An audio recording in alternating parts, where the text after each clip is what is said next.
Welcome back. So it's time now to relax with something more fun. And we have joining us comedian Jesta. He goes by the name Jesta, but his real name's Samuel Patrick Edem.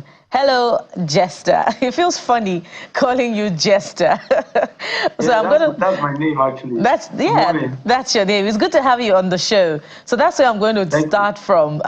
Samuel Jesta. Why the name Jesta? Of course, we know that you're a comedian. And perhaps while you're doing that as well, you can also walk us through your journey and what has informed the choice of stand-up comedy as your trade. Yeah, stand-up comedy has always been something I've always wanted to do, and I had a name because I wasn't answering Jesta when I started doing stand-up comedy. My name was MC Black back in the days, and I think we went for an event one time, and I was on stage, and it was going well till I think it was a student event, and some students started heckling at me and all, and I was throwing jabs at them. And after the show, someone came to meet me. It was not like, you're just that, that we really talked back to people and all of that. So I just felt, okay, why not that be a name where I don't need to have the whole MC this, MC that? I needed something simple. So I chose Jesta and I took away the ER and I used the A. And that's how the Jesta brand has been in existence for quite a long time. And yeah, my journey in stand-up comedy has been beautiful. I wouldn't say I've had a lot of obstacles or anything. I believe I've had a smooth journey so far, and the advent to which I became the comedian I am today is beautiful, and that's why I'm happy to be here today and to talk about it here. And we're happy to have you, but we know that it's not a walk in the park, Jesta. We know how challenging it can be, to get the visibility and, of course, to get the numbers as well. So talk to us about, the stand-up business itself. How are you faring in that area? Are you, into partnerships, to get a viable brand, a viable stand-up comedy brand? Because we know that that's what's happening, with comedians these days, partnerships and with clubs, stand-up comedies. But how are you also getting the numbers, getting people, to come for your shows? Okay, basically, like you said, we do lots of partnership. I run a comedy club. Laughter Cave is the finest comedy club in Lagos. And I partner with somebody to do it. And, because there is a talent of comedy and there's a business side of comedy.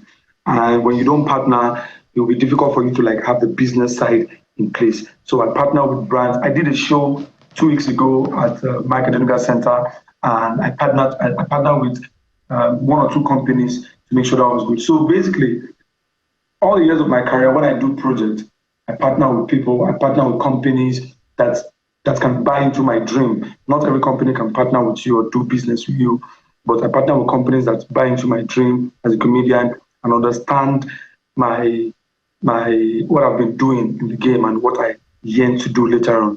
And that's it. I know that you've talked about, I know you went to school, for a fact. So I'm going to ask you about why you left what you studied, or maybe tell us what you studied, and then you chose comedy as a part for your trade at the end of the day, because everybody has a reason for choosing a particular thing they want to do as far as the trade of comedy or the craft of, or the artistry of the creative is concerned. Okay, I studied communication arts in University of Uyo, and I'm a graduate with a very good grade, by God's grace. Yes, I wouldn't say I chose comedy. I believe comedy chose me. I've always been the funny boy. I've always been the funny guy. So when I got into university my first year, I just wanted to try it because I've always been the guy that was making people laugh. I was like, let me try it. Let me see what it looks like what it feels like to be on stage. So when I had admission into University of Uyo, I went for a student event and I saw a comedian doing something that looks like comedy on stage, and I hadn't even done comedy then, but I felt like I could do better. And the students were laughing, they were liking what he was doing. I was like, I should try one or two things. So the next 2 weeks, we had a student event, which was my Department of Communication Arts. And I held the mic there, and that was the first time I did stand-up comedy, and it was beautiful. and I held the mic with the name MC Black, but I think a month later, I changed to the name I have now, Jesta. Yeah, so I'm a graduate of communication arts. So what I know Bukola had asked that question. A lot of people in the creative industry are always looking for a way to get above the waters, just to rise as fast as they can. So what are the relationships you built?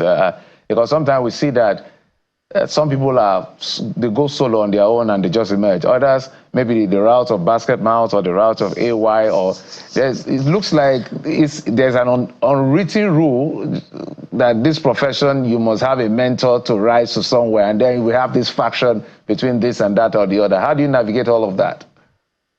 I would say that I don't know how my route is going. I don't know from whence I am putting myself. But I have people like Funny Bone that have been of very great support to me since I came to Lagos. Funny Bone has been someone like a big brother to me in the industry, and he has put me into shows that I know that with myself I wouldn't have the opportunity to be there. So yeah, I think it's advisable to go solo with your creativity. So you don't have anybody to influence your creative process, but you have someone like a big brother to put you through the industry, like, oh, this is how it is, don't do this, don't go here, don't play this kind of shows, or do this, meet this kind of people, build this kind of relationships, because their experience matters to me. So I have people like Funny Bone, I have people like Bobby, who recently I hosted Bobby's show in Benin, and those kind of privileges wouldn't be given to me if I wasn't close to them. And also I have relationships with some fans who are very good lovers of comedy, who have also, seen it that I come very far. Yeah. And shout out to Funny Bone. Thank you for your big shoulders that Jesta has ridden upon. And I agree with you, Jesta, that you're indeed funny. I like the Professor Akpakim character. I hope I got that. I hope I got the name correctly. And I'm looking forward to seeing. I'm looking forward to seeing that character. But talk to us. Maybe you help us display one or two of the Akpakim. Yeah.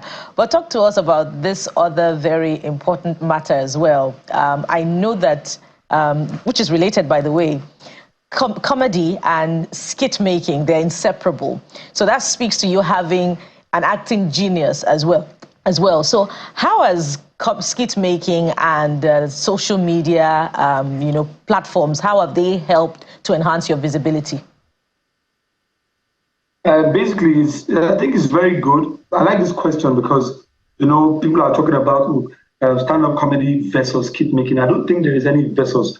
I feel like you said, there's a lot of visibility that skit makers or skit making give to even stand-up comedians. And also, I do a lot of skits with Nas Boy and the rest of my other friends. And it has been very helpful because, yeah, they have the numbers also. They have carved a niche for themselves in this same industry. They have the numbers, and working with them and they working with us would help a lot in pushing our shows. I did a show in Uyo, and I took the likes of Sabinos to Uyo, took the likes of Kenny Black, Brain Jotta, Nas Boy himself, and we sold out. So I think it's we help each other.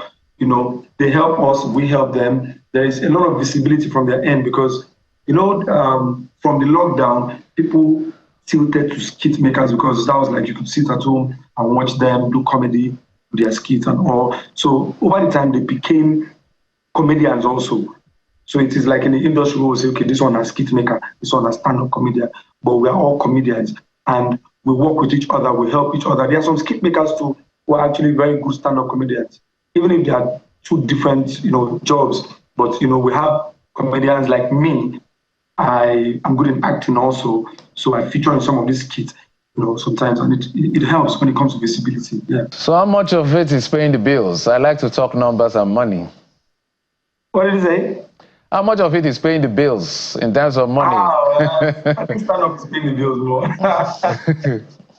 So how do you like to express yourself? Because some comedians choose, the pidgin, others choose both.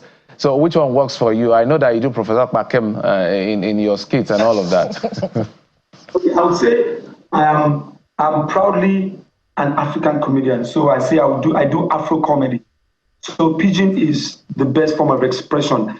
And what we're trying to do, apart from selling stand-up comedy in Africa, is to sell pidgin as a language, is to sell pidgin just like the likes of our music colleagues, what they do. Pidgin is like the first language, but definitely entertain people in every language I can speak. Entertain people fluently with English, entertain people with Ibibio, Pidgin. So everything goes. It depends on what set I'm writing, depends on what kind of story I'm telling. It also depends on the audience, I am talking to. That's how I know what language to use and what time. I like that. Pidgin English as a brand. We'll watch out for that one. So let's have Professor Akpakim.